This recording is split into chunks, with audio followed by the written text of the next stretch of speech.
So she'd go drinking, babysitter who raped me for 2 years. Back then, first of all, you don't know what's going on. You're like, something very violent is happening to me. And he would say, he lived right at my dad's house is down here. My dad would pull up. Everybody in Iowa had guns, of course. He had a rifle on his porch. He goes, man, I'd kill your dad so easy. So there was no way I was going to say anything.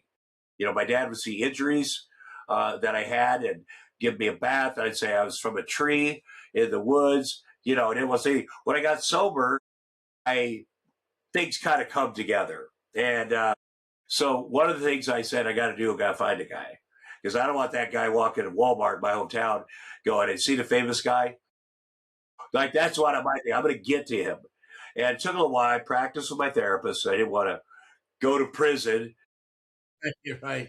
And we found him in Des Moines, big church leader, big businessman, very successful.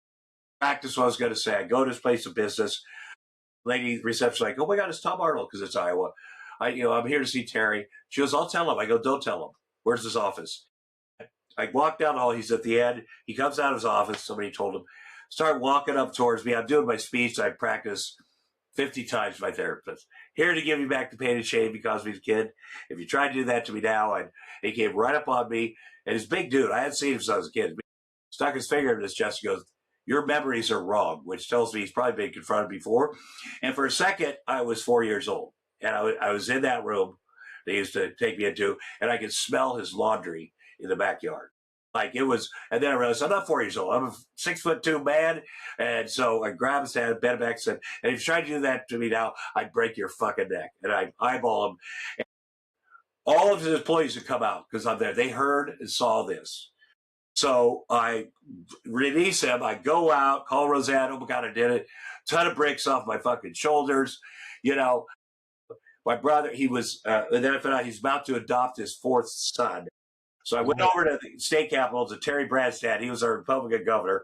I busted his office. I go, Terry, you got to stop this guy's statute of limitations. I've talked to the police, everything. He's about to adopt his fourth son. He's like, Tom, that's a federal offense.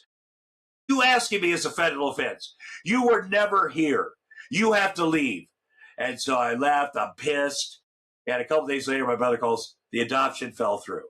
Yay. So, and then I said, have I done enough? And then, so I had my farmhands, my brothers, put up signs, kid high, 6 blocks around his house, name, face, crimes, that people take him down. We put him back up. And then 30 other boys came forward. Wow. And that's about as satisfying as a thing, because everybody knows he lost everything. He still got that thing. He's going to have till he dies. But now it's not a secret, including his brother who he'd done it to. So that was, wow. It's not like you could do one thing to these guys, you tell them off, and then you go. No, you got to stay on it. They do it. When you see that leaning on a train, he's doing it.